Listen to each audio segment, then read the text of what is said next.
Assalamualaikum warahmatullahi wabarakatuh. Bertemu lagi dengan saya Saskia dalam tulisan menutup di channel aku Segera Tulisan dan episode mulai dari 2. Kali ini saya akan menjelaskan tips mengenai topik menekan topik ini. Kali ini adalah alasan dan yang baru semoga gini. Setiap tahunnya, setiap sedang pergantian tahun, baik itu apalagi ulang tahun ya, itu selalu sering adanya kaleidoskop.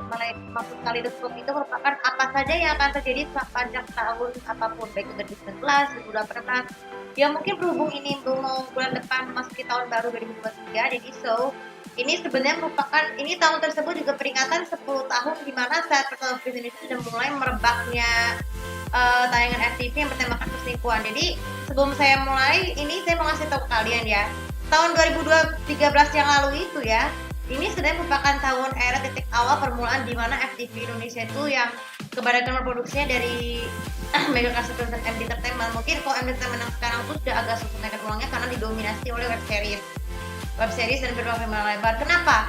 Karena MD Entertainment sebagai production house yang dibawa oleh naungan keluarga Pujabi, yaitu keponakan Pujabi itu Mantu Pujabi, sudah tidak asing lagi dalam berlaku lagi itu menaikkan FTV karena dikhawatirkan ratingnya tidak terlalu bagus. Ya, tapi sebenarnya juga bagusnya itu sejak tahun 2000-an ya.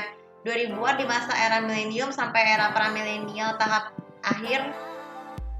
akhir itu maksudnya dari tahap awal ini ya, tahap ketiga.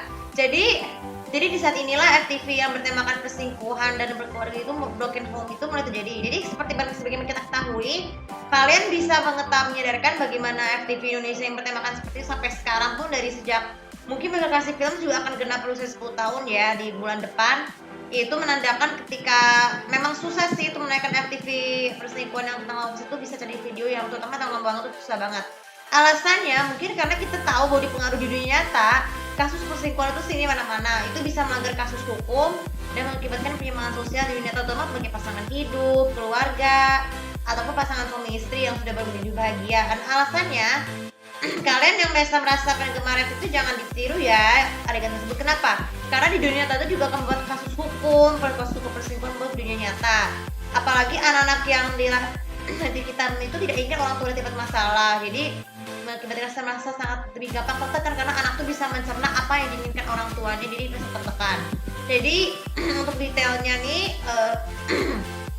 detailnya juga kan 10 tahun itu kan juga merupakan perjalanan cukup panjang gitu di bahasa dunia pertelevisian itu, meskipun sinetronnya pas itu kan kalau sekarang kan sinetron era sekarang ini ya sudah mulai berbesan, bukan berbesan masalah ini sih.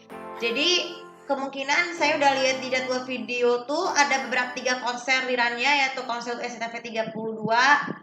Sebenarnya kan harusnya kan di Dana kan sudah pernah ya di bulan Agustus yang barengan sama STI itu. Terus konser No Experience dan yang terakhir Kick Off Piala Dunia. Ini menjadi konser kaleidoskop terbaiknya sepanjang tahun 2022. Jadi tahun 2022 itu juga merupakan tahun era kembalinya konser Hari Pertelevisian Nasional yang digelarkan di hari yang bersamaan ya.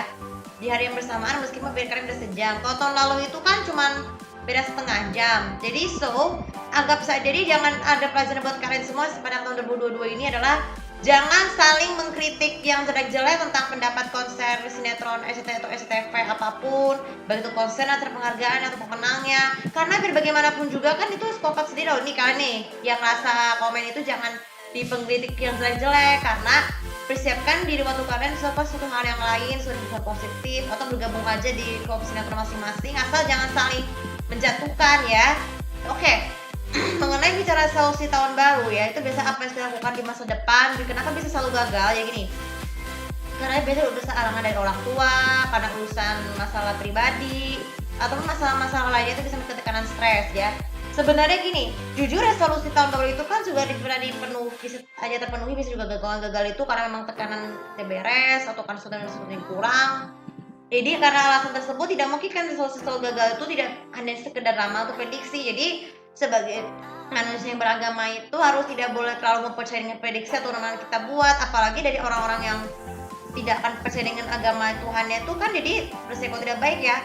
Jadi resolusi yang tahun baru itu bisa untuk menikah asalkan sederhana mungkin, terus dengan bayar seadanya, terus resolusinya ingin cepat lulus, ingin dapat sahabat hidup lah ya, sahabat itu penting loh, sahabat hidup baik itu cowok atau cewek kan tetap sama.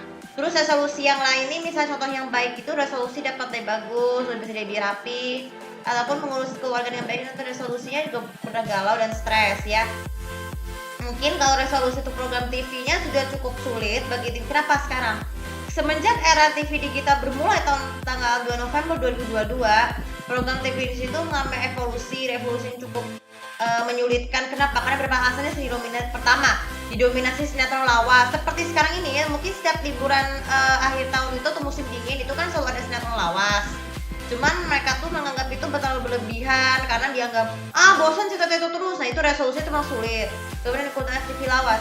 FTV lawasnya itu doang nih yang related nih. Jadi sebenarnya jujur kalau ikatan cinta semakin fenomenal tuh, maka akan berpengaruh efek dengan stasiun televisi seperti SCTV dan MNCTV.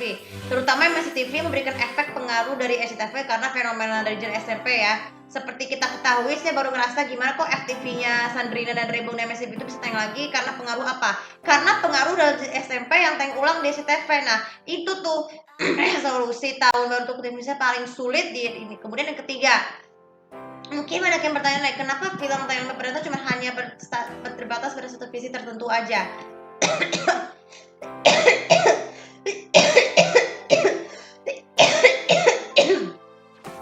Bagi SCTV, CTV dan yang lainnya itu memang sangat agak susah untuk menaikkan tayang perdana karena didominasi, sehingga memutuskan untuk menaikkan film layar lebar yang diambil lain seperti RCTI, Trans 7, Trans TV dan yang lainnya.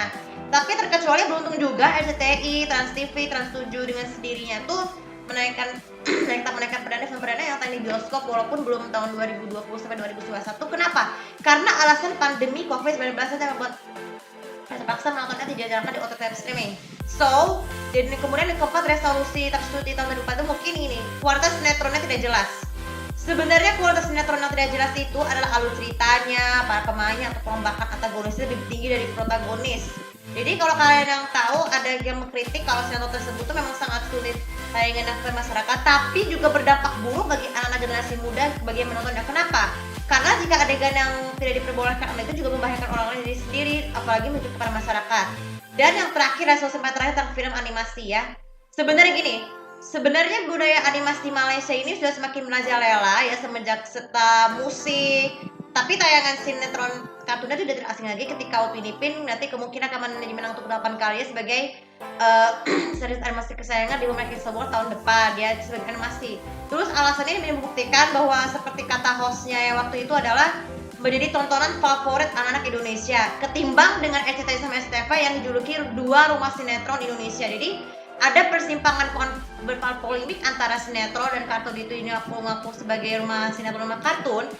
Jadi resolusi kedepannya nanti juga bisa mendapatkan rekor kesempatan TV Indonesia untuk menaikkan serial TV Malaysia untuk bisa ditonton fenomenalnya tujuan Stayku ataupun Melur untuk Firdaus. Tentang animasinya, kalau selain Upin Ipin, film layar lebarnya yang Malaysia yang lain tuh selain Upin Ipin itu kan juga bisa naikkan lagi seperti baru-baru ini cuma baru Munafik. Jadi resolusi untuk tahun ini supaya bisa menaikkan film lebih banyak lagi ya. Apalagi TV Malaysia juga akan menaikkan film layar lebar Indonesia lebih banyak lagi. Selain apa? Sebenarnya kebukti kesusahannya ketika Rana Tiga Warna juga berhasil beruntung mewakili Indonesia dalam Festival Film Malaysia 32 tanggal 2 Desember lalu itu sebagai film Anugerah Khas Juri Antar Bangsa. Kenapa? Karena film Rana Tiga Warna ini nantinya juga akan tayangkan di Negeri Serupun sama seperti film lainnya seperti Kodrat, Pengabdi Setan ataupun Backstage juga akan ditayangkan di bioskop Negeri Serupun ya. Karena ini juga membuktikan bahwa persahabatan negeri Serupun dan Indonesia Malaysia dan kabar mati bukan hanya sekedar bidang ilmu politik, hukum, sosial, ekonomi dan budayanya, tapi juga di dunia seni hiburan yaitu musik, film dan juga sinetron. Termasuk juga tayangannya, semoga ada harapan juga resolusi TV Indonesia tahun depan itu supaya bisa KPI-nya nggak terlalu berlebihan dan menaikkan kualitas sinetronnya ya. Oke, tapi karena berbeda juga tuh harus berbanyak acara pendidikan di TV stasiun dan bukan sekedar TV lokal saja. Oke, tapi video kali ini juga bisa bermanfaat. Jadi pesan saya buat kalian boleh menggagalkan resolusi baru karena alasan karena hambatan dan rintangan dan anggap ini sebagai pelajaran ya. Oke, tapi video kali ini juga bisa bermanfaat dan baca sosial media aku, komen di grup sosial aku di sini untuk lebih tahu apa alasan lain dari resolusi tahun baru yang dibuat oleh kalian selalu gagal. Terima kasih. Assalamualaikum warahmatullahi wabarakatuh.